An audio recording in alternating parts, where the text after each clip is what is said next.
السلام عليكم متابعينا الكرام.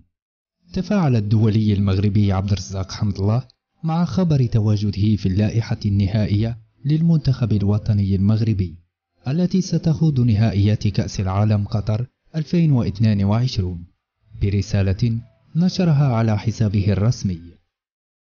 وكتب حمد الله: الحمد لله من قبل ومن بعد، الحمد لله أن رزقني تمثيل منتخب بلادي ووطني كأني ولدت من جديد، وهذه الفرحة لا توازيها فرحة أخرى مهما كانت. وأضاف عبد الرزاق حمد الله: الشكر لكل الجماهير المحبة لعبد الرزاق حمد الله، وإن شاء الله أكون عند حسن ظن الجميع.